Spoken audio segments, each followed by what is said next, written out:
Et ben voilà, enfin, premier épisode du podcast. Ça fait longtemps que je voulais faire un podcast. Ça fait longtemps aussi qu'on me disait tiens Paolo, ça serait cool que tu fasses un podcast aussi, j'aimerais bien t'écouter en podcast. Ce jour est arrivé, je suis très content de commencer cette aventure.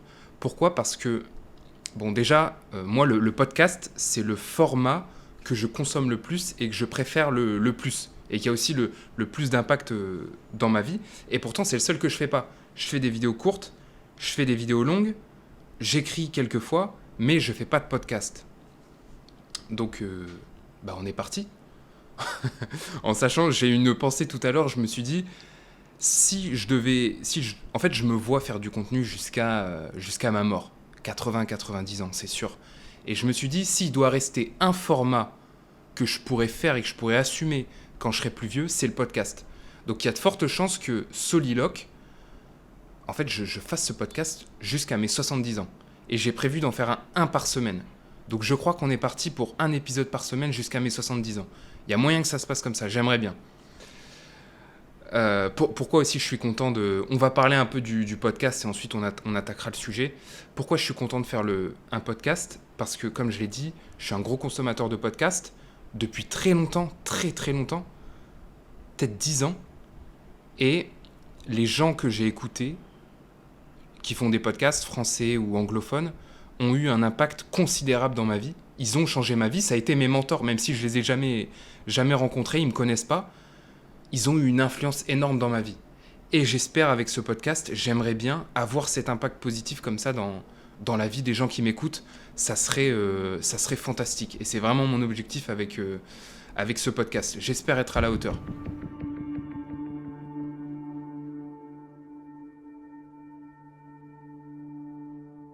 J'ai hésité à faire une version vidéo, surtout pour YouTube, parce que je sais qu'il y a des gens qui aiment bien avoir la vidéo aussi quand ils regardent des podcasts. Finalement, je ne l'ai pas fait parce que ce sera beaucoup plus pratique pour moi pour enregistrer, en sachant que là, en ce moment, je vais beaucoup bouger, je bouge beaucoup, donc le décor va tout le temps changer, ce ne sera pas forcément très joli, et puis même, en vrai, les gars, ça ne vous sert à rien de me voir quand je parle en podcast. Je vais le mettre aussi sur Spotify et Apple Podcast. Il sera aussi sur YouTube. Et en vrai, n'hésitez pas à prendre YouTube Premium. Je fais la pub gratuitement, j'ai aucun avantage à dire ça. Mais en vrai, j'utilise personnellement YouTube Premium depuis plusieurs années et c'est un excellent investissement.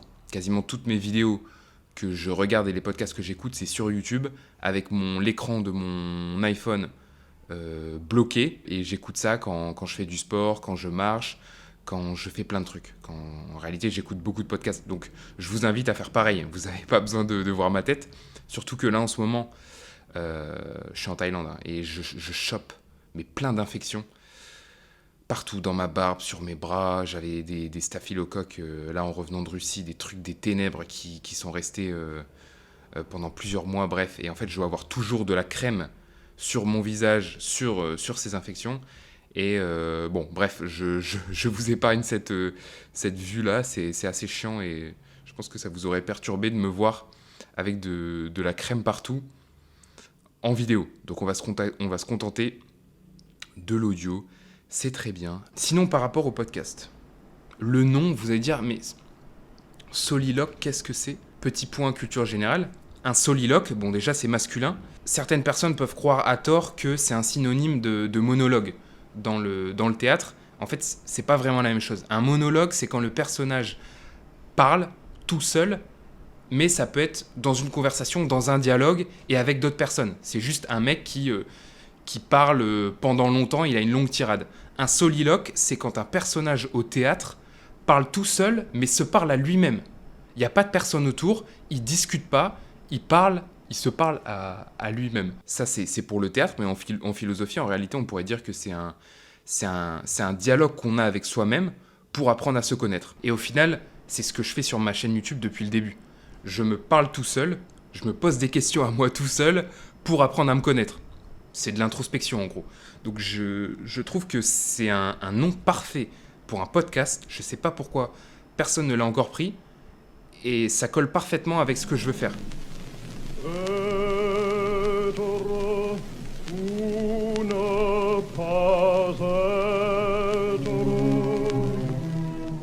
Et aussi, j'ai une liste de vidéos très longue, de vidéos que je voulais faire sur ma chaîne Paolo Z et que je n'ai plus envie de faire sur Paolo Z.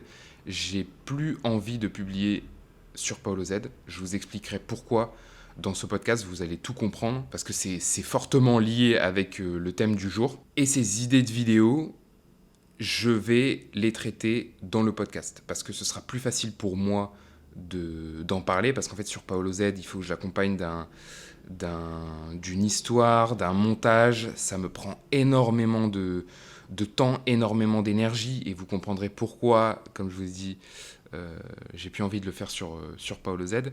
Et donc je vais profiter de ce podcast pour parler de ces sujets. Bon, on attaque le thème du jour. Le titre, c'est quoi le titre ? C'est « J'ai utilisé les réseaux comme thérapie pendant 3 ans ». Ça aurait pu aussi s'appeler, j'ai hésité avec ce titre-là, qui est beaucoup plus putaclic, pourquoi j'avais envie d'arrêter ma chaîne YouTube. Parce qu'à un moment, il n'y a pas longtemps, en début d'année, j'avais envie de tout arrêter. Je vous expliquerai ça. Donc ce que vous allez, je vous tease un peu pour vous garder en haleine, ce que vous allez apprendre, ce que vous allez retirer de ce podcast. Donc je vais pas mal parler de la création de contenu. Donc pour ceux que ça intéresse, qui ont envie de se lancer, ça va donner des idées, un peu de motivation. Je vais parler de mon parcours. Donc il y aura beaucoup d'anecdotes. En sachant que, les gars, la création de contenu, aujourd'hui j'ai 27 ans, j'ai commencé quand j'avais 17 ans. Donc ça fait 10 ans. Il y a des trucs que j'ai jamais dit nulle part ailleurs, que je vais vous dire aujourd'hui sur la création de contenu, sur ce que j'ai fait, sur mon parcours. Ça va être drôle, vous allez apprendre des trucs, vous allez être motivé. Réflexion sur la création de contenu en général, prendre un peu de recul sur ça, je vais vous expliquer pourquoi j'ai voulu arrêter, mes plans pour l'avenir, etc. Avant de commencer, il va falloir que je vous parle de mon parcours. Je vais faire une avance rapide pour arriver jusqu'en 2018, parce que sinon, les gars, on en a pour toute la journée. Il y a trop de trucs à dire, en fait, j'ai fait trop de trucs. J'ai eu un blog sur l'e-sport, j'ai fait des vidéos de chinois pour une application pour apprendre à écrire en chinois. J'avais une chaîne YouTube sur League of Legends. Je faisais plein de trucs. Mais on va avancer jusqu'au moment où j'ai eu un projet qui a commencé à marcher, même qui a très bien marché. Mais avant, il faut que je vous peins un peu le décor de comment c'est né ça et cette période. Je commence à m'intéresser à la création de contenu, c'est juste après le lycée, quand j'ai mon bac, j'entre à la fac, et c'est à ce moment-là que je m'intéresse à la création de contenu. Pourquoi ? Parce que je suis dans une période assez particulière où je déteste ma vie et je suis très très très très mal dans ma vie, très mal dans ma peau, je suis complètement perdu, je ne sais pas ce que je veux faire. En fait, il faut savoir que moi, de base, je suis quelqu'un d'assez rêveur, en fait, qui est stimulé par le rêve, c'est-à-dire le rêve dans le sens, ce qui sort de l'ordinaire, qui n'est pas la vie classique, on va dire.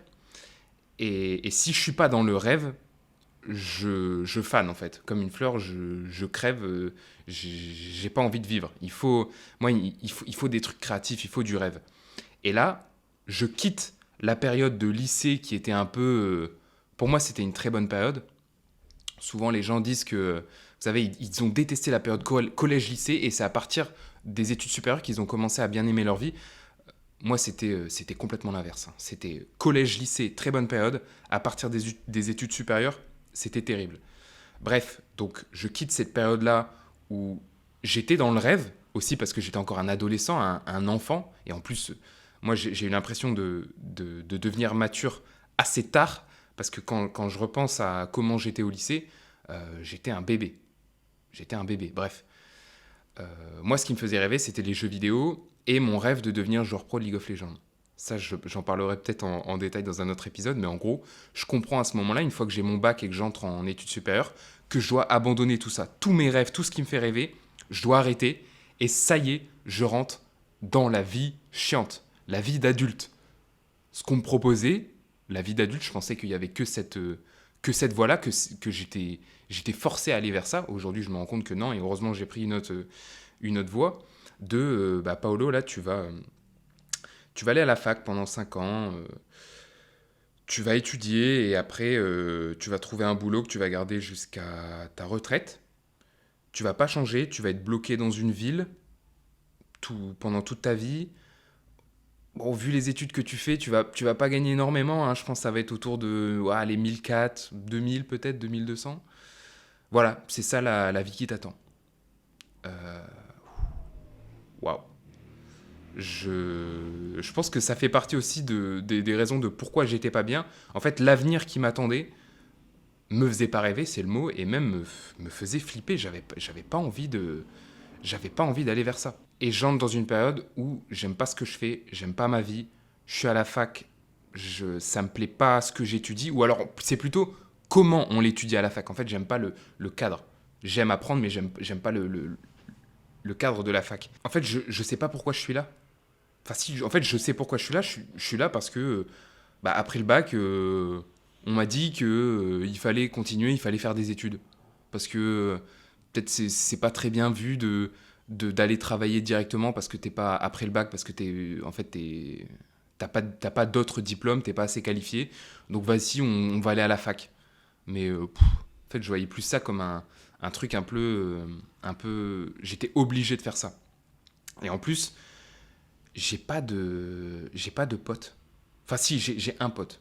J'ai un pote qui s'appelait Yanis, que j'adorais. D'ailleurs, dédicace à lui. Je pense pas du tout qu'il regarde le podcast, mais c'était un super gars, un gars en or avec un humour très fin. J'ai beaucoup aimé son humour. Et en fait, on s'est rencontrés parce qu'on avait un centre d'intérêt commun. On commençait tous les deux la musculation, le sport, et on s'était rencontrés quand c'était la première semaine de la rentrée. Moi, je m'entraînais à Gym Street à l'époque, rue Nationale à Lille, et il était là, il est venu me voir, il me fait Hey, t'es pas en LEA à Roubaix? Je fais Ouais, si, si. Il me fait Ouais, bah on est dans la même classe. Et en fait, depuis ce jour-là, on s'asseyait tout le temps côte à côte en cours, et on s'entraînait ensemble. C'était vraiment un bon gars. Mais bon, à part lui, en fait, tous les gens de la fac, j'avais aucune affinité avec eux, ça accrochait pas, ils étaient trop différents de moi. Et les gens qui vont en LEA, c'est 80% des filles, à peu près. Bon, au début, tu te dis c'est cool, il y a plein de filles dans ma classe, trop bien.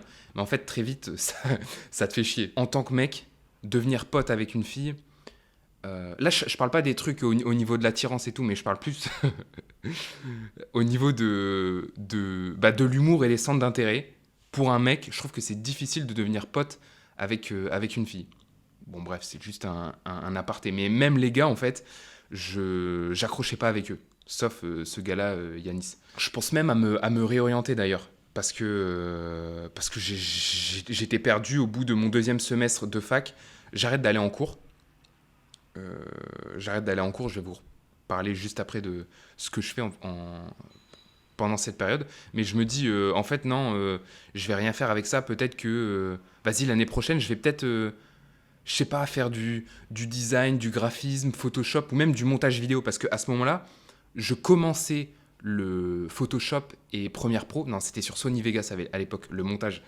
Et donc, je voulais me réorienter en montage vidéo. D'ailleurs, c'est trop drôle que quelques années plus tard, en fait, maintenant, j'ai créé mon école de montage vidéo avec Paul, mon collègue que vous avez sûrement déjà vu sur mes vidéos YouTube, que j'ai rencontré à l'atelier Missor, qui lui était monteur freelance et qui maintenant a une agence de montage vidéo. On a créé une école pour aider les gens à apprendre le montage vidéo et à en faire leur métier, qui deviennent freelance et qui vivent de leur activité au bout de 3 à 6 mois. Et c'est trop marrant parce qu'en fait, à l'époque, j'aurais adoré faire ça. À côté de la fac, ou même... j'aurais fait mon premier semestre. Deuxième semestre, j'arrête la fac, comme ce que j'ai fait. J'aurais pris Monteur Pro et en 3 à 6 mois, je me serais formé au montage vidéo et j'aurais taffé en fait direct à la rentrée prochaine.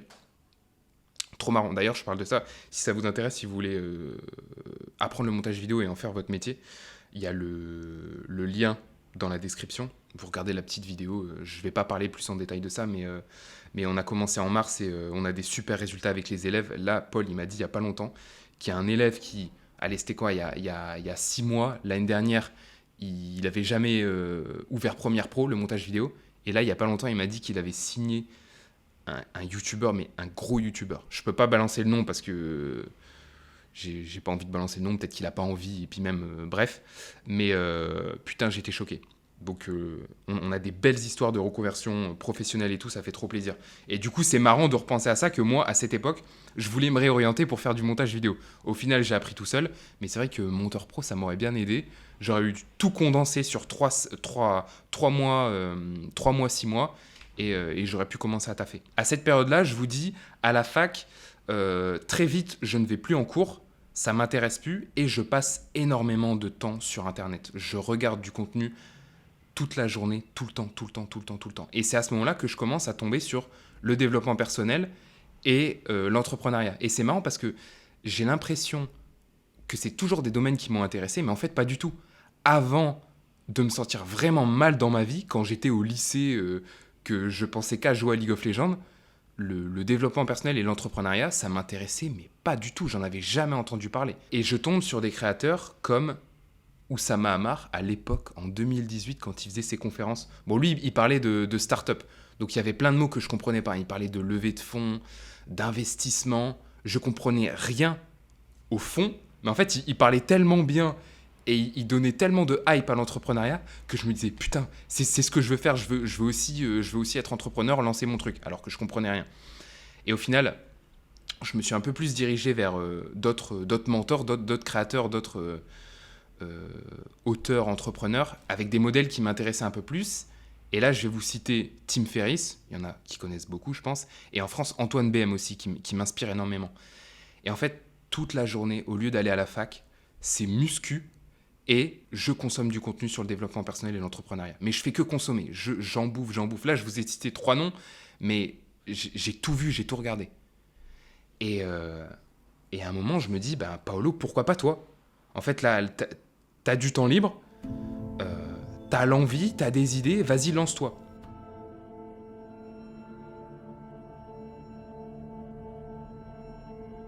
Je vais pas tout vous dire ici parce que ce serait beaucoup trop long, mais mon premier projet qui va marcher, ma première chaîne YouTube qui va vraiment marcher, elle s'appelle Coréen en un an. Alors, si vous cherchez aujourd'hui cette chaîne YouTube, vous n'allez pas la trouver parce qu'en fait, Paolo Z est né sur les cendres de Coréen en un an. En fait, Paolo Z, j'ai juste changé le nom de la chaîne YouTube et j'ai mis tous les vidéos en non répertorié et en privé. Donc en fait, c'est ma chaîne YouTube Paolo Z. Coréen en un an, c'est quoi? Mon idée à ce moment-là, c'était de créer un business sur Internet, de faire des vidéos pour gagner de l'argent et créer mon propre métier. Parce qu'aussi, ce que je vous ai pas dit, mon déclencheur, ça a été le moment où j'ai arrêté la fac. Le deuxième semestre, j'allais plus du tout en cours. Je me suis dit, bon bah Paolo, tu vas plus à la fac, essaie de trouver quand même un petit travail pour gagner de l'argent à côté, vu que maintenant tu as du temps libre. Vas-y, fais ton CV, va postuler à des trucs. Donc je fais un CV, je postule dans plein d'endroits, McDo, Decathlon, plein de trucs. Je me souviens surtout de McDo et Decathlon. Et en fait, j'ai aucune réponse. J'ai même pas de réponse négative. Et à ce moment-là, je me dis, bah vous savez quoi, nique sa mère, je vais créer mon propre métier et je vais gagner mon argent moi-même. Je veux pas dépendre de quelqu'un d'autre qui me dit, ok, toi, je vais t'embaucher et tu vas pouvoir gagner de l'argent parce que je vais te donner de l'argent. Et en fait, ça, c'est un truc que j'ai depuis très longtemps. Et ce moment-là où j'ai pas trouvé de travail, ça a confirmé tout ce que je pensais quand j'étais plus jeune. En fait, depuis que je suis petit, j'ai ce truc-là un peu qui, je pense, a complètement façonné ma personnalité et les chemins que j'ai pris. C'est que j'ai toujours pensé depuis que je suis petit que j'allais jamais trouver de travail. Et je pense ce qui m'avait choqué, c'est qu'à l'époque, quand je regardais le JT, les infos avec ma mère quand ça passait à la télé, il y avait toujours des trucs, ça m'a marqué, il y avait toujours des moments où le présentateur parlait du chômage. Il disait, ouais, en France, hausse du chômage, nanana. Et j'avais l'impression que c'était tout le temps, toutes les semaines, au JT, il parlait du chômage. Et en fait, depuis que je suis petit, depuis que, je sais pas, j'ai 10 ans, dans ma tête, je me suis dit, Paolo, tu vas jamais trouver de travail. Le temps que tu grandisses, que tu as 18 ans, en fait, il n'y aura plus de boulot, tout le monde sera au chômage. Et je me dis, tu vas juste devenir un clochard, en fait, tu pourras jamais gagner de l'argent. Et ça, c'est un truc qui me faisait un peu flipper inconsciemment. Et je pense que inconsciemment aussi, quand j'ai fait mes CV à cette époque-là, parce que bon, je vais pas mytho, je les ai fait un peu à l'arrache. Je n'ai pas optimisé mes CV pour mettre toutes mes chances de mon côté. J'y suis allé un peu à reculons en donnant mes CV. Et je pense que c'est inconsciemment, en fait, je me disais, de toute façon, c'est pas possible, on va pas t'embaucher, il n'y a pas de travail, il n'y a pas de boulot, donc c'est déjà mort.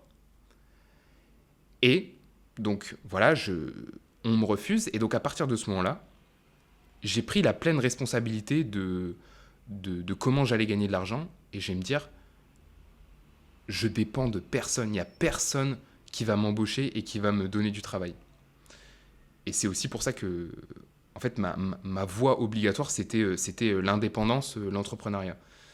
Donc voilà, là, je suis déter. Je me dis, Paolo, t'as les méthodes, t'as regardé plein de contenus, surtout Antoine BM, grosse dédicace à l'époque. C'est grosse inspiration et il m'a donné toutes les clés pour me lancer et pour que ce que j'ai fait, ça marche. Je vais vous expliquer comment ça s'est passé.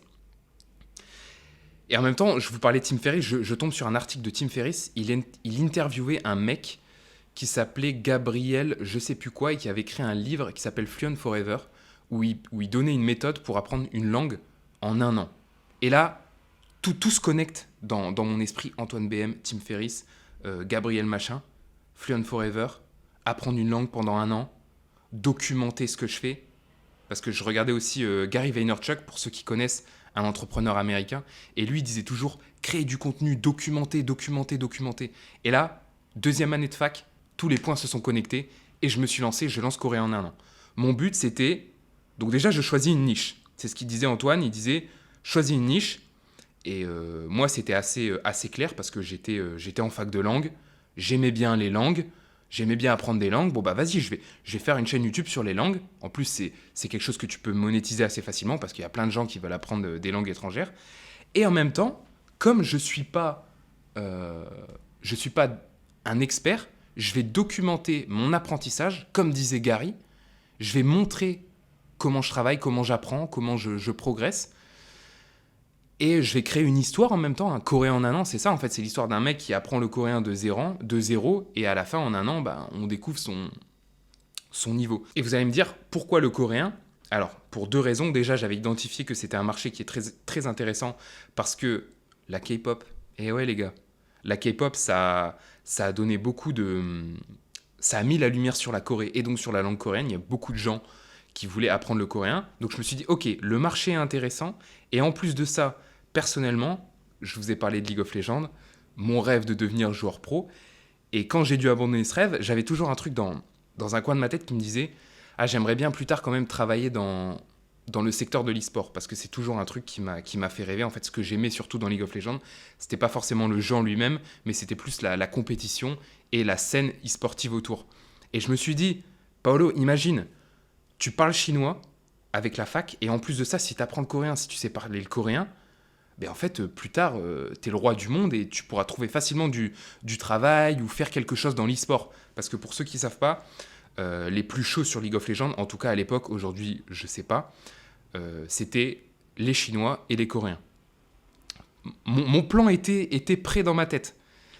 Donc voilà pourquoi je fais le coréen. Et là, eh ben, ça commence. Je me mets à fond sur le coréen, j'apprends le coréen tous les jours, je fais mes vidéos en même temps, ma chaîne elle monte. Donc en gros mes vidéos c'était quoi ? C'était, je montrais comment j'apprenais le coréen, je montrais ce que je faisais, je montrais mes progrès, je faisais à la fin des conversations avec des natifs. Je me rappelle même à la fin, sur un groupe, sur une application qui s'appelait HelloTalk, on pouvait rencontrer des natifs. J'avais rencontré une coréenne qui habitait à Nantes ou Nancy, je sais plus où. Moi, j'étais à Lille. On parlait, je lui parlais de ma chaîne YouTube et je lui disais, je lui parlais de mon projet d'apprendre le coréen en 1 an et je lui disais, à la fin, pour les 1 an, j'aimerais bien faire une vidéo avec toi où je parle juste en coréen pour tester mon niveau. Et donc, je me rappelle, j'ai pris un Flixbus de Lille jusqu'à Nantes ou Nancy, je sais plus, pour la voir, aller chez elle. Putain, c'était trop bizarre. Et enregistrer une vidéo où je parlais coréen avec elle. Putain, mais j'étais tellement déter à cette époque. Abusé. Et du coup, ça fait que... En fait, ça marchait. Avec ma chaîne YouTube qui, à la fin, sur 2 ans, parce que je l'ai tenue 2 ans, j'avais 2000 abonnés. Et pourtant, je gagnais de l'argent avec cette chaîne YouTube. Donc, pour vous expliquer un peu plus comment je gagnais mon argent. En gros, je créais des produits numériques pour aider les gens à apprendre le coréen. C'est tout bête. En gros, ce que j'apprenais, je l'enseignais aux gens. Donc à la fin, j'avais créé une méthode qui s'appelait Coréen en un an, qui était à une centaine d'euros et que je vendais. Et en fait, c'est comme ça que j'ai découvert que on pouvait gagner de l'argent sur Internet en faisant quelque chose qui nous plaisait. En fait, j'ai construit mon propre métier. J'ai créé mon activité. Et en fait, je faisais des vidéos, je faisais ce qui me plaisait, j'apprenais et je gagnais de l'argent en même temps à côté de la fac. Et à ce moment-là, j'ai vraiment l'impression d'avoir trouvé le cheat code dans la vie et d'avoir terminé le jeu. J'avais quoi ? J'avais 21 et je me disais c'est bon. J'ai fini le jeu. D'ailleurs, même à un moment, j'ai arrêté la fac pour reprendre plus tard parce que je me suis dit, en fait, je commençais à gagner de l'argent et je me suis dit, ah, nique sa mère la fac, j'y vais plus. Ça me sert à rien. Là, je fais ce que j'aime, je gagne déjà de l'argent, j'ai pas besoin de continuer la fac. Et au final, après, pendant les grandes vacances, je me suis dit, non, en fait, Paolo, tu peux peut-être faire les deux. Donc, réinscris-toi à la fac pour refaire LEA. Donc, j'ai continué, en fait. J'ai repris là où je me suis arrêté. Et avec du recul, je me dis, en fait, c'est surtout parce que j'avais peur, en fait. J'y suis retourné parce que j'avais peur de me dire, t'auras pas de diplôme et tout, les gens, qu'est-ce qu'ils vont penser, que t'as pas de diplôme, que t'as pas continué la fac, que t'as arrêté. Donc, en fait, j'ai repris pour des mauvaises raisons. Mais au final, je regrette pas tant que ça parce que en fait, à la fin de ma licence, j'ai fait un échange universitaire à Taïwan qui a été un des meilleurs moments de ma vie. Donc, au final, je regrette pas. Mais j'y suis retourné par peur alors que ça marchait bien. Et oui, bref, en fait, j'avais l'impression d'avoir terminé le jeu, d'avoir trouvé le cheat code. Le matin, je me levais, je regardais mon téléphone, mes notifications mail. Je voyais, j'avais gagné 500, 600 balles pendant la nuit. Je me disais, mais Paolo, mais en fait, c'est trop bien. Et je me voyais faire ça tout au long de ma vie. Je me disais, c'est bon, je commençais même à avoir la grosse tête. Je me disais, mais Paolo, en fait, t'es un putain de boss, t'es trop smart, bien joué. Et ouais, putain, c'était bonne. En y repensant, c'est des putains de souvenirs. Et je suis très nostalgique de cette période. Alors qu'en fait, avec du recul, au niveau du marketing, du business et de la vente, je faisais n'importe quoi. Enfin, avec toutes les connaissances que j'ai aujourd'hui, ça aurait pu être beaucoup mieux, mais il faut bien faire des expériences comme ça où on découvre. Et putain, génial cette époque. J'étais dans ma première coloc avec mes potes à Lille. Et trop bonne période. Mais le problème, c'est qu'il y a un problème, je vous dis, je suis très fier de moi. Là je commence à vraiment avoir confiance en moi, en mes capacités, parce que j'ai fait un truc que pas beaucoup de personnes ont fait. Je me suis dépassé, j'ai travaillé tous les jours, j'ai atteint mon objectif qui était de vivre de ma chaîne YouTube. Ah oui, parce que, putain, je vous l'avais pas dit, mais en gros, c'est le moment aussi où c'est la première fois que j'habite plus chez mes parents, où je fais une coloc. Et en fait, j'avais tellement fait nimp avec la fac, vous savez, à pu aller en cours, à arrêter puis à reprendre, que cette année-là, je n'avais pas la bourse. Et là, en fait, c'était le moment où j'en avais le plus besoin parce que j'étais en coloc, donc j'avais besoin de payer mon loyer. Et, et en fait, cette année-là, j'étais en mode, bon bah du coup, il faut que tu fasses ton argent. Raison de plus pour te mettre un coup de pied au cul et que ce que tu fais, ça marche et que tu gagnes de l'argent. Et résultat, ça a réussi en fait. Je réussissais à vivre, à payer mon loyer et à manger à côté de mes études grâce à ma chaîne YouTube à Corée en un an. Et j'ai découvert que en fait, quand j'avais un couteau sous la gorge, je travaillais bien. C'était un bon moyen de me motiver et de rester discipliné quand tous les jours j'avais un couteau sous la gorge. Donc je suis content, j'ai plus confiance en moi, je suis très discipliné à cette période et je me sens bien dans ma vie. Je suis fier de moi. Mais je me sens très seul parce que, en fait, ce que je fais, tout le monde autour de moi ne comprend pas, en fait. Je suis un putain d'ovni. Personne ne comprend. Ils ont même du mal à me croire. Hein. Quand tu dis, ouais, tu gagnes de l'argent avec des vidéos sur Internet, les gens qui sont pas dans ce milieu, ils se disent, mais ouais, c'est un mytho, ou c'est pas clair, ou c'est de l'arnaque, c'est du scam, ou je sais pas quoi. Et du coup, je pouvais pas fêter mes victoires. En fait, je pouvais fêter mes victoires avec personne. Les seules personnes qui me comprenaient, en fait, c'était les créateurs de contenu qui ne me connaissaient pas et avec qui je parlais pas. Donc, je me sentais très seul et ça a participé à cette baisse de motivation. Je me lasse de plus en plus de mon projet parce que j'ai plus aucun objectif aussi. En fait, j'ai l'impression d'avoir fait ce que j'avais à faire et là, je m'emmerde dans mon projet au bout de 2 ans. Et je sors de moins en moins de vidéos, j'ai de plus en plus la flemme, j'ai envie de rejouer à League of Legends. Et je me rends compte aussi que, en fait, j'ai plus envie de parler uniquement de l'apprentissage des langues. Il y a plein de sujets que j'ai envie d'aborder sur ma chaîne YouTube, mais je me dis, je peux pas le faire parce que, en fait, ça a aucun rapport. Et aussi, à ce moment-là, c'est ma dernière année de fac et j'ai un échange universitaire. Je pars à Taïwan, donc je peux plus faire de vidéos. Et tout ça, en fait, toutes ces choses-là qui s'additionnent, ça fait que 2 ans après l'ouverture de cette chaîne, en fait, j'arrête de publier et j'ai plus envie de faire ça. Je mets cette chaîne de côté et Corée en un an, c'est ciao. Bon, pas direct, hein, c'est un processus qui s'est fait sur plusieurs mois. En fait, quand j'étais à Taïwan, je suis resté 6 mois et j'avais mes cours là-bas, je faisais plein de trucs et je réfléchissais à ma chaîne YouTube. Je me disais, quand je vais rentrer en France, qu'est-ce que je vais faire? Est-ce que je continue ça? Est-ce que je fais autre chose? Et finalement, j'ai fait autre chose. C'est à ce moment-là que Paolo Z est né, donc en été 2020, quand je rentre en France après mon échange universitaire. Je suis énormément inspiré par Autodisciple à l'époque.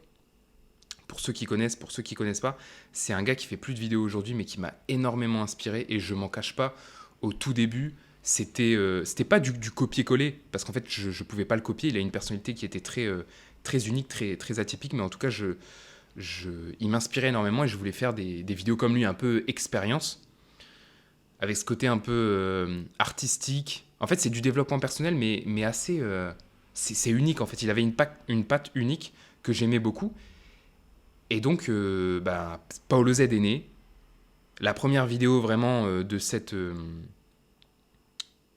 longue... de cette ère qui commence, l'ère Paolo Z, c'était sur ma thérapie du rejet, où je sortais tous les jours pour me prendre un rejet dans la rue, pour demander des trucs bizarres et humiliants à des gens pour m'habituer au non et au rejet. Ça, c'est vraiment le commencement de Paolo Z et ce qui marque la fin de Corée en un an. Et petit à petit, avec les vidéos que je sors, en fait, ça diffère un peu de ce que faisait Autodisciple, parce que je pense que moi, j'apportais beaucoup de ma personne dans mes vidéos. Je pense que lui, il était beaucoup plus discret sur lui-même. Moi, je commençais à tout balancer, en fait. à dire tout ce que j'ai sur le cœur, à parler de trucs même assez personnels, de partager beaucoup plus mes réflexions et mes pensées. Et c'est comme ça, en fait, que je pense mon style s'est fait avec Paolo Z.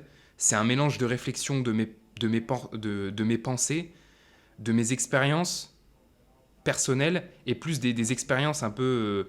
des trucs de développement personnel qu'on va voir un peu dans les tendances YouTube ou les trucs qui marchent pas mal. C'était un mix de ces deux choses-là qui, au final, a fait naître ce style-là, Paolo Z, mes vidéos en fait que vous pouvez voir aujourd'hui. Donc jusqu'ici, avec Corée en un an, j'avais utilisé la création de contenu avec une niche, donc un sujet bien précis, pour créer mon métier, pour faire un business. Je voulais créer une entreprise. Là, avec Paolo Z, je suis plus en mode... je sais pas, j'ai envie de partager, j'ai envie de créer, j'ai envie de documenter ce que je fais. Donc un peu une envie aussi de création artistique, de partage, et peut-être aussi de journal, un peu de journal de bord. Et à côté de ça, c'est le moment aussi, fin 2020, début 2021, Atelier Missort. Là, moi, jusqu'ici, j'avais l'expérience de l'entrepreneuriat en solitaire, infoprenariat, soloprenariat. Et là, je vais rentrer dans l'atelier Missort, parce que ce qui m'intéresse, moi, la raison, d'ailleurs, j'en ai jamais parlé, c'est parce que je voulais tester l'entrepreneuriat en groupe, avec des gens. Entreprendre avec des gens. Et aussi, ce qui m'avait interloqué, c'était que je voyais un modèle, en tant que créateur de contenu, en tant qu'entrepreneur, je voyais un modèle de monétisation d'audience et d'attention sur Internet qui était complètement différent de ce qu'on voyait. Donc moi, comme je vous l'ai dit, c'était des produits numériques, des produits digitaux que je vendais, et eux, c'était des bustes, des statues de philosophes, d'écrivains, de poètes, de personnages historiques. Mais le truc, c'est du jamais vu nulle part. Et donc moi, je vois ça, je me rappelle, c'était aussi la première vidéo de Florent Tavernier, qu'il avait sorti sur l'atelier Missort, où on voyait le quotidien un peu de l'atelier Missort. Moi, je vois cette vidéo à l'époque, donc c'était en 2020, mais je débloque. je me dis, mais putain, mais je veux rejoindre ces mecs-là, je veux entreprendre avec ces mecs-là, je veux créer avec ces mecs-là. En plus, ça mêlait la création de contenu et l'entrepreneuriat. Donc moi, les deux domaines qui me passionnaient à l'époque, toujours aujourd'hui. Mais à l'époque, j'étais en plein dedans. Et d'ailleurs, j'y ai pensé en préparant le podcast, mais à cette époque-là, quand j'ai vu la vidéo de Florent Tavernier sur l'atelier Missor, je me rappelle, je sentais, il y avait des émotions dans mon corps qui n'étaient pas nobles. Je sentais de l'envie, de la jalousie, parce que j'avais envie de les rejoindre, mais de la jalousie qui se transformait un peu en... pas en haine, parce que j'ai jamais été un hater à insulter des gens et à écrire des commentaires haineux sur Internet, mais j'avais quelque chose en moi, en fait c'est de la jalousie. Je ressentais de la jalousie. Et en fait, quand tu as été un hater dans ta vie, j'ai jamais été un hater, mais en tout cas, j'ai ressenti un peu ce sentiment de jalousie qui pouvait se transformer en haine. Quand tu l'as ressenti dans ta vie, et après que tu passes de l'autre côté, c'est-à-dire du côté du créateur, quand toi tu ressens de la haine, des commentaires haineux pour rien, en fait tu comprends que c'est des gens qui ont envie d'être à ta place. En fait, quand tu crées des trucs stylés, quand tu fais des choses, juste quand tu vis, et quand tu vis des belles choses, quand tu crées des belles choses, s'il y a des gens qui t'envoient de la haine, qui te crachent leur venin à la gueule, c'est parce qu'en fait, ils te jalousent. Ça, tout le monde le sait, mais quand tu le vis et quand tu réfléchis un peu à des périodes ultérieures où tu étais peut-être un peu comme ça, quand tu étais plus jeune, à avoir de la jalousie, tu comprends en fait que maintenant ça peut arriver et tu relativises beaucoup plus surtout quand tu es créateur et que tu peux être face un peu à de la haine gratuite ou de la critique gratuite. Bref, parenthèse, je sais pas pourquoi je parle de ça, mais je trouve que c'est important de parler de ça parce que même en tant que créateur, avant d'être créateur, j'étais aussi consommateur et ce truc-là, je pouvais le ressentir. Et maintenant que je suis créateur, je comprends qu'il y a des personnes qui peuvent aussi le ressentir, mais eux peuvent, cette jalousie et cette haine qu'ils ont eux, ils peuvent la cracher en commentaire et te la balancer à la figure. Donc c'est à retenir que s'il y a des gens qui te haïssent, ils peuvent pas te haïr sans aucune raison. C'est qu'il y a un truc derrière chez eux qui est trigger. Et j'aurais pu devenir un hater, au final je suis pas devenu un hater. Et voilà, bref. C'était long. Donc je suis à l'atelier Missor. Je vais pas trop détailler cette période parce que, pareil, là, le podcast, il va durer 1000 ans. Mais en gros, à ce moment-là, moi, je découvre l'entrepreneuriat en groupe. Et c'était génial. Putain d'aventure. J'ai appris énormément de choses. Que ce soit sur le côté création de contenu, forcément, business ou même humain. Et j'ai rencontré... tout mon entourage aujourd'hui, mes putains de potes, mon cercle proche, je les ai rencontrés là-bas. Donc, excellente période.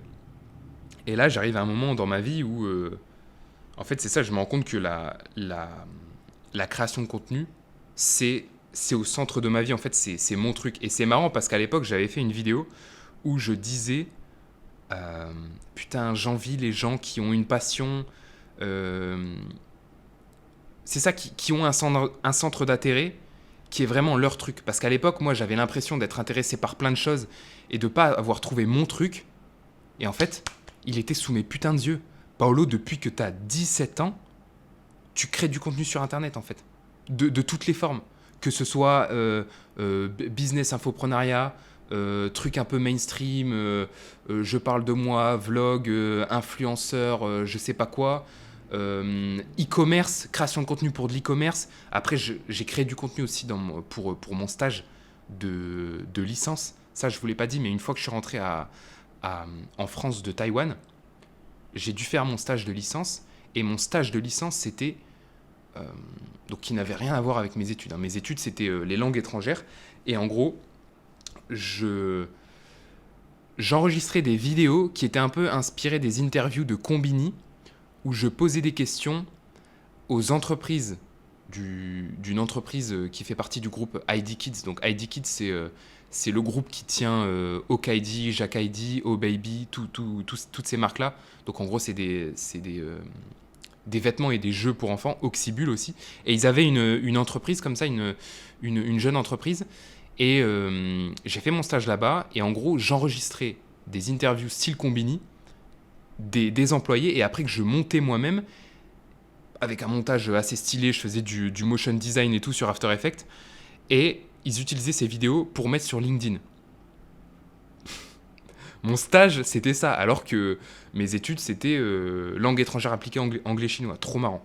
Tout ça pour dire que la création de contenu, en fait, ça a toujours été là, et c'est trop drôle de me dire qu'un jour, je me suis dit, oh, ça fait chier, j'arrive pas à trouver mon truc, je sais pas c'est quoi ma passion. Mais mec, c'est sous tes yeux, en fait, c'est le truc que tu fais tous les jours. Arrête de te poser la question. Atelier Missor. À côté de ça, je fais mes vidéos sur Paolo Z, et ce qui est drôle, c'est que en fait, Paolo Z, c'est un peu une anomalie, et j'ai un peu une position unique parce que j'ai pas de niche. En fait, ma niche, c'est juste moi, mes centres d'intérêt, ce que je raconte. C'est pas un business. Je l'ai pas créé pour supporter une activité, comme ce que j'avais fait avec Corée en un an. Je suis pas une entreprise comme l'atelier Missor, je fais pas du e-commerce. Et en fait, je parle de ce que je veux, je fais ce que je veux, et je commence un peu à gagner ma vie avec ça. Je peux quand même gagner de l'argent avec ça. Et donc là, vous connaissez ce qui se passe. Paolo Z, je fais mes vidéos. Vous les avez, si vous regardez ce podcast, vous les avez sûrement vus et vous êtes sûrement de cette époque. Je publie mes vidéos pendant 2 ans sans me poser de questions. En fait, juste je crée parce que j'ai envie de créer. Et en 2023, c'est le début du blocage dans ma création. Je commence à me poser des questions sur ma création, pourquoi je crée ce que j'ai envie de créer sur Paolo Z. Et je me rends compte que j'ai un rapport assez bizarre et particulier avec ma chaîne YouTube, Paolo Z, que j'avais pas avant avec tout ce que j'ai fait. En fait, je détaillerai un peu plus après, mais Paolo Z, c'est vraiment, c'est mon bébé, tu vois. C'est le truc duquel je suis le plus fier au monde, en fait. C'est vraiment c'est ce que j'ai créé, c'est mes vidéos, c'est ce que j'y ai mis, c'est mon cœur, mon âme. J'ai tout mis dans ces vidéos, j'ai tout balancé. Et ça fait que j'ai une relation assez particulière avec ce que je crée, cette chaîne YouTube qui est très différente de ce que j'ai fait auparavant dans la création de contenu. Parce que à l'époque de Corée en un an, c'était très clair, l'objectif il était financier. Je voulais gagner de l'argent. Avec l'atelier Missor, je l'ai rejoint parce que je voulais apprendre, je voulais sortir de ma zone de confort, et je sais que cette expérience allait me faire grandir. Et là, avec Paolo Z, je sais pas. Je sais pas, jusqu'à ce moment où j'ai creusé en fait, parce que je sentais qu'il y avait un blocage, et je me suis rendu compte en parlant avec des gens, en faisant un peu d'introspection, en m'examinant, que j'utilisais cette chaîne YouTube comme une thérapie. En fait, cette chaîne YouTube, mes vidéos, elles me servaient juste à vomir mon cerveau, comme j'aime bien dire. En fait, il y avait des trucs dans mon cerveau, et il fallait que je les dégueule, il fallait que ça sorte. Et en fait, ça, c'est quelque chose de naturel chez tous les humains. En fait, il y a certaines émotions, certaines choses que tu peux pas garder au fond de toi. Ou alors, ça peut être néfaste pour ta santé. Je crois que... Alors, scientifiquement, je peux pas le backup, mais je crois que j'avais vu des trucs comme quoi il y a certains cancers ou certaines maladies qui se déclenchent parce qu'il y a des trucs en toi que tu sors pas. Ça paraît con, hein, mais juste parce qu'il y a des trucs que tu dis pas à certaines personnes, il y a des émotions que tu n'exprimes pas, tu vas choper des cancers, tu vas choper des maladies. Et donc l'humain, il est obligé à un moment de sortir ces trucs-là. Et ça peut être par plein de trucs, ça peut être les gens normaux, ce qu'ils font, c'est qu'ils parlent avec d'autres personnes. Après, il y a des gens, je pense que je suis pas le seul, je suis pas unique dans ce truc-là, mais ils vont l'exprimer dans autre chose. Il y en a, ça peut être des trucs terribles, genre la violence. Il y en a, ça peut être dans la création, dans l'art. C'est ce que j'ai fait. En gros, moi, le montage vidéo et l'écriture, c'était un moyen d'exprimer mes émotions, ce que j'avais au fond de moi. Parce que je suis quelqu'un, peut-être que vous ne savez pas, parce que vous me voyez à travers mes vidéos, je ne suis pas un mec qui parle beaucoup. C'est assez paradoxal parce que je raconte ma vie sur Internet, mais justement, en fait, là, je suis en train de vous parler, je parlais dans mes vidéos pendant 2 ans, je balançais tout, en fait, ce que je vomissais mon cerveau, parce que c'était le seul endroit où je pouvais le faire, parce qu'avec les autres, je n'arrivais pas à le faire, en fait. Je suis pas un mec qui parle dans la vie de tous les jours, et je suis encore moins un mec qui va parler de ses problèmes, de ses doutes et de ses questionnements. Et ça peut vous paraître trop bizarre, et je pense que ça vous paraît bizarre si vous regardez mes vidéos, mais justement, je fais ces vidéos parce que je peux pas le faire dans la vraie vie. J'y arrive pas. Et donc là, bon ben voilà, nouveau test, nouvelle découverte avec la création de contenu. En fait, je l'ai utilisé comme une thérapie. Et en prenant du recul, je me rends aussi compte que en fait, c'est quelque chose qui est aussi assez commun dans les créateurs de contenu. Ce qu'on voit le plus, en fait, dans les créateurs de contenu, ça va être les personnes qui vont utiliser la création de contenu parce qu'ils savent que c'est un outil génial au 21e siècle pour ramener du trafic pour son business. Et certaines personnes qui vont le voir comme un moyen d'expression. Et il y en a beaucoup, je me rappelle à l'époque, je crois que c'était Enjoy Phoenix, là je vais vous parler d'Enjoy Phoenix, qui était une des toutes premières youtubeuses, et je sais plus où je l'avais vue, c'était il y a longtemps, elle racontait que en fait c'était un peu un moyen justement de s'exprimer, parce que je crois qu'elle se faisait un peu bully à l'école, et donc c'était son seul moyen de pas se sentir seule et de parler. Bon, moi c'était pas à ce point-là, je me faisais pas bully, mais juste dans la vraie vie, je suis une putain de pierre, et je dis pas ce que je pense, je garde tout pour moi. Et avec cette vision-là, tu vois que maintenant, peut-être que vous allez le voir comme ça, mais vous allez voir que pour beaucoup de créateurs de contenu, la création, c'est aussi un moyen d'expression, et ils l'utilisent aussi comme thérapie pour aller bien, parce que moi, ça m'a aidé, ça a été utile. En fait, j'ai créé vraiment, ça c'est marrant, parce que si Paolo Z, mes vidéos, je les ai créées, c'était purement égoïste, c'est parce que je devais vomir ce qu'il y avait dans ma tête, je devais tout balancer, tout sortir. Et il s'est avéré que y a des personnes qui aimaient bien, qui aimaient bien ce que je disais, qui aimaient bien mon vomi de cerveau. Et il y a des gens qui se sont abonnés à ma chaîne YouTube. Et ce qui a donné aussi des situations assez drôles, c'est que du coup, je me prenais aussi au jeu de YouTube. J'aimais bien quand mes vidéos elles faisaient des vues, j'aimais bien prendre des abonnés, mais quand je rencontrais des abonnés en vrai, bon, ça s'est toujours super bien passé. Vous êtes trop bien, vous êtes super intéressant. J'avais toujours ce truc-là qui me disait « Ah merde, ce mec-là a accès à mon cerveau, à ce qui se passe dans ma tête. » Donc en même temps, j'avais envie de gagner des abonnés pour le côté un peu « ça flatte mon ego », mais en même temps, j'avais pas envie que les gens regardent mes vidéos et entendent ce que je dise. Trop bizarre. Mais du coup, là, vous comprenez un peu mieux le rapport que j'avais particulier avec ma chaîne YouTube Paolo Z. Et en même temps que je me rends compte de ça, que j'utilise ma chaîne YouTube comme un psy, je suis de moins en moins à l'aise avec ça. Je me dis, peut-être que là, c'est marrant, il y a des gens qui cherchent à être authentiques. Et moi, à cette période-là, je me disais, Paolo, en fait, j'ai pas envie d'être authentique. Mais c'est plus fort que moi, en fait.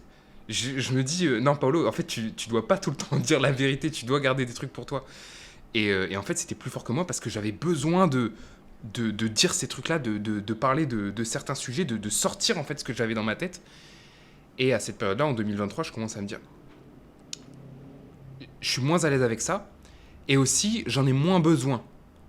Parce que j'apprends, je me découvre, je fais mes expériences et je m'ouvre de plus en plus aux gens autour de moi.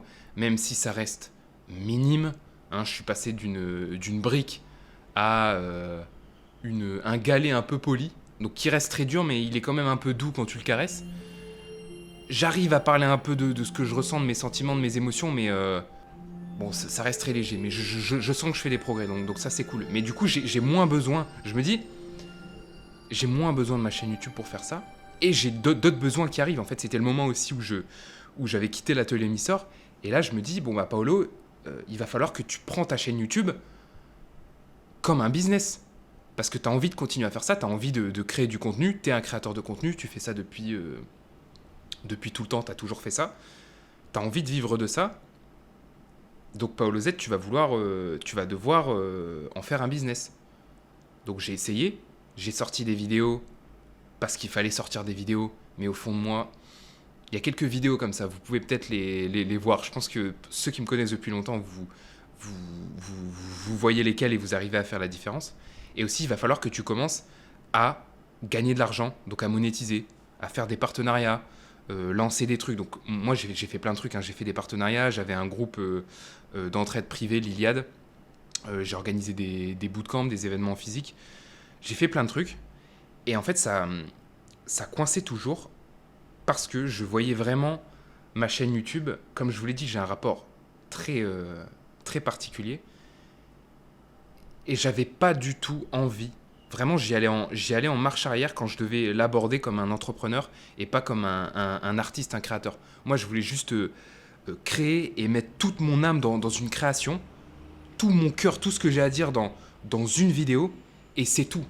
Tu vois, elle est là, y a pas une petite pub ou un truc comme ça. Enfin, en fait, c'est comme si t'avais un tableau, t'as peint une toile, et sur le côté, en bas à droite, t'as un petit code barre ou une petite pub, un stickers pour faire la pub d'un truc. C'est possible. Hein, peut-être que les spectateurs, ceux qui vont regarder ta toile, ton œuvre, ils en ont rien à faire. Ils vont se dire, bon, c'est juste un petit truc, je m'en fous. Moi, je profite du tableau, il est beau, j'apprécie. Mais toi, en tant que créateur, tu te dis, non, ça va pas. Ça va pas, c'est pas ce que j'ai envie de faire. Là, il y a un truc qui modifie. Il y a un truc qui modifie mon chef-d'œuvre. Et j'ai pas envie que ce soit comme ça. Et aussi, ça a engendré plein de problèmes. En fait, ça a engendré des problèmes de temps. Où, par exemple, quand j'ai lancé l'Iliade, donc c'était un groupe privé avec plein de contenu dedans. Donc c'était cool. En fait, je gagnais de l'argent, ça marchait bien.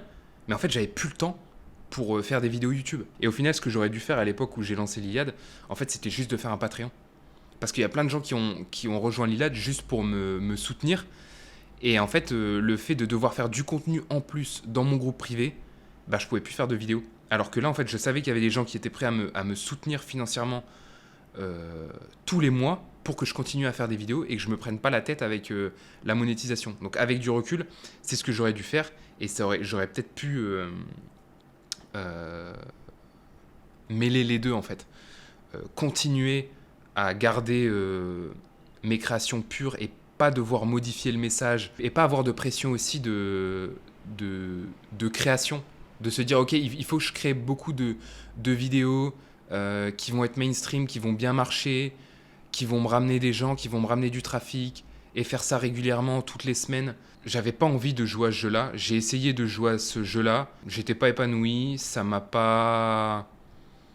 Bon, je me suis rendu compte que justement, en fait, c'est bien. En testant aussi, je me suis rendu compte que c'est pas ce que je voulais faire. Je peux comprendre que là, ce que je suis en train de vous expliquer, la relation que j'avais avec ma chaîne YouTube, je peux comprendre que je peux perdre certaines personnes, surtout si vous n'êtes pas créateur de contenu, et même les créateurs de contenu, peut-être qu'ils se retrouvent pas du tout dans le rapport que j'ai avec moi, ma chaîne YouTube. Mais comme je l'ai dit, c'est très particulier, et c'est un truc que je n'ai jamais eu avec tout ce que j'ai créé sur Internet auparavant, ou même après ou à côté. Paolo Z, ma chaîne YouTube, c'est très particulier. Comme je l'ai dit, c'est mon vomi de cerveau, c'est mes pensées, c'est mes questionnements, c'est mon introspection en fait. Moi, je l'écris pas, j'en fais des vidéos.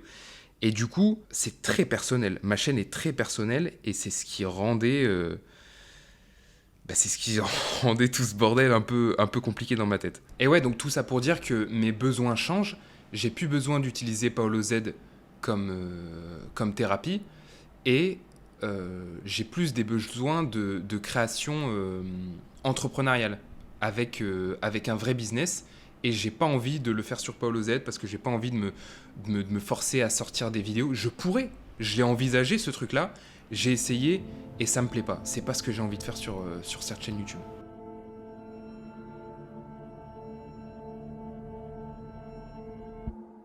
À ce moment-là se pose la question, et ben du coup cette chaîne, elle te sert à quoi? Si elle te sert plus, bah arrête-la en fait. Arrête cette chaîne YouTube et fais autre chose, lance-toi dans un autre projet. C'est sûrement la fin d'un cycle. Parce que c'est vrai que les spectateurs ont peut-être ont cette vision que si un YouTuber fait des vidéos, bah il va faire des vidéos jusqu'à la fin de sa vie. Et c'est souvent ça qu'on voit. Hein. Il y a des gros youtubeurs qui sont là depuis super longtemps. Hein. Les youtubeurs un peu mainstream qui font du divertissement, ils sont là depuis longtemps et on les voit. En fait, ils vont rester sur cette carrière. Mais on peut aussi envisager quelqu'un qui arrête définitivement la création de contenu et qui se lance dans une autre carrière. Et moi, ça aussi, je l'ai envisagé. Je me suis dit, si t'as plus besoin de Paolo Z, t'as d'autres besoins, et ben va vers ces autres besoins. C'est possible, la vie, c'est aussi comme ça, c'est des cycles. Et d'ailleurs, là, je repars d'autodisciple. Mais lui, c'est ce qu'il a fait aussi. Il est parti un peu à son prime. Et ça, je trouve ça beau. aussi au côté, bon, moi, je suis quelqu'un qui voit la vie un peu comme une pièce de théâtre. Donc tout ce qui est un peu théâtral, un peu dramatique, j'aime bien. Et enfin, je trouve ça beau d'un point de vue spectacle et histoire. Au niveau du storytelling, j'aime beaucoup. Et je me suis dit, bah pourquoi pas juste arrêter ta chaîne YouTube, tu fais une dernière vidéo bien frisson, bien sentimentale, bien dramatique. Et puis tu pars comme un prince et c'est terminé, Paulo Z. Et tu passes à autre chose.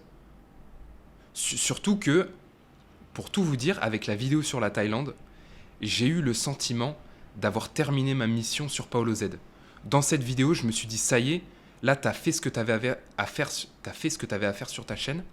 Maintenant, tu peux passer à autre chose. Aussi parce que déjà, je suis extrêmement fier de cette vidéo, de comment je l'ai écrit, comment je l'ai monté et de l'expérience. En fait, c'est une expérience qui m'a fait énormément grandir. On en reparlera forcément dans un podcast. Et j'ai senti vraiment en moi qu'il y a eu une coupure.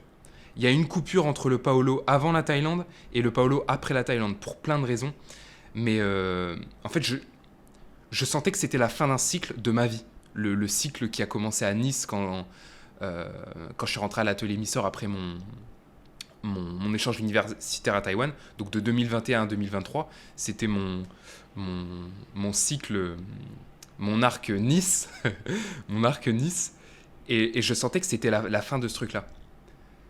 Aussi parce que je me rappelle quand on était à l'atelier Missor, au tout début avec Stéphane et Roméo à l'époque, quand on était à l'atelier et qu'on faisait nos statues de Nietzsche et de Napoléon, on était à 3 dans l'atelier. Au tout début, on écoutait des livres audio. Et moi, il y a un moment, c'est moi, à chaque fois, je me chargeais la veille de trouver les livres audio pour les mettre pendant le travail. Et là, j'ai trouvé ce fameux livre de l'Iliade qui est magnifique. Putain, je vous en parle tout le temps, je le mets dans mes vidéos, mais il est incroyable. Je mets ce livre audio pendant qu'on travaille. Et là, on est tous bouche bée. On parle plus du tout. On écoute le podcast, on moule les Nietzsche et les Napoléons en même temps. Et on tombe tous les trois amoureux de ce podcast. On l'écoute en boucle tout le temps. Et même moi, des années après, je l'écoute encore. Stéphane, c'est pareil, on l'écoute encore.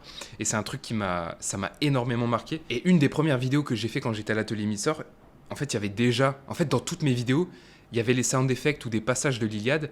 Et je me suis dit, le truc quand même qui serait épique, c'est de faire une vidéo, forcément un combat, avec l'Iliade en fond sonore.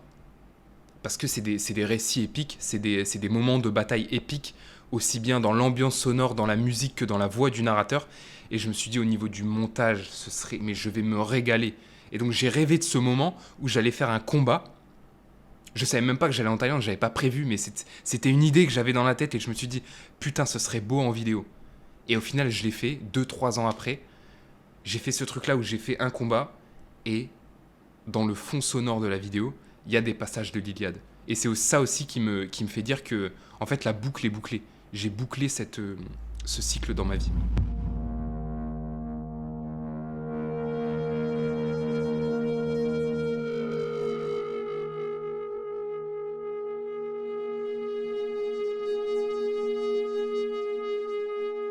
Et juste après la Thaïlande, donc c'était Noël 2023, je rentre en France et je repars pour un voyage solitaire de 6 mois en février 2024. C'était vraiment une bonne période, j'étais solo. Je vous en parlerai aussi sûrement dans un autre épisode, mais j'ai adoré voyager tout seul. Et c'était aussi un moment où justement je me disais, je vais beaucoup réfléchir et je vais me recentrer sur moi-même pour me dire, qu'est-ce que je vais créer maintenant ? Qu'est-ce que je vais faire sur Internet ? Est-ce que je continue Paulo Z ? Est-ce que je fais autre chose ? Qu'est-ce que je fais ? Voilà, je me laissais un peu quelques mois pour réfléchir à ça. Et pendant que je voyage, j'ai fait des tentatives de vidéos, j'ai ressorti des vidéos. En fait, toutes les vidéos que vous voyez après la vidéo de la Thaïlande jusqu'à ma dernière vidéo sur le Daghestan, en fait, c'est des vidéos que j'ai sorti parce que je me disais, il fallait que je sorte des trucs. Il faut pas que je laisse ma chaîne YouTube comme ça. Vas-y, je vais faire des vidéos et je vais sortir des vidéos. Et aujourd'hui, ces vidéos, je vais pas dire que je suis pas fier parce que, bon, je les aime bien quand même. Mais c'est pas des vidéos que j'ai envie de voir sur Paulo Z. Voilà, c'est ça le truc. C'est pas des vidéos que j'ai envie de voir sur Paulo Z. Des vidéos vraiment que j'ai fait avec le cœur, avec mon âme, il y a de l'émotion, il y a des frissons. Là, c'était juste un facecam où j'expliquais quelque chose que, que j'aime beaucoup et je suis en accord avec ce que j'ai dit. Et le fond de la vidéo est très bon. Mais la forme, les émotions sont pas là.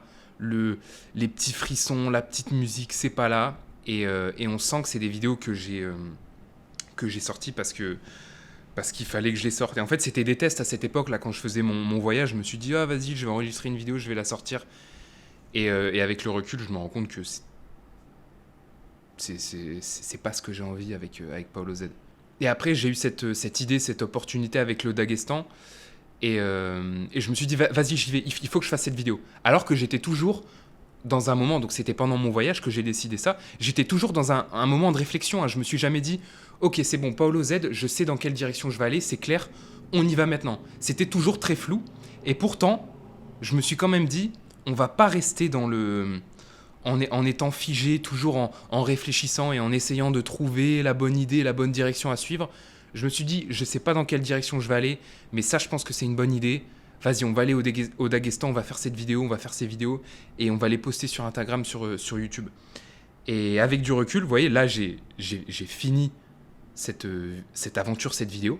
On est post-Daghestan et je sais toujours pas clairement ce que je vais faire avec Paolo Z.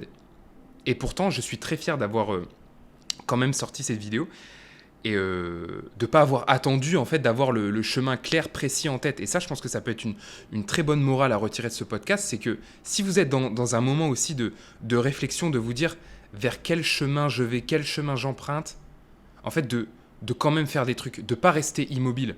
Parce qu'en faisant cette vidéo au Daghestan, en sortant ces vidéos sur Instagram et tout, bah, ça m'a apporté énormément de choses. Bon, déjà, du côté plus...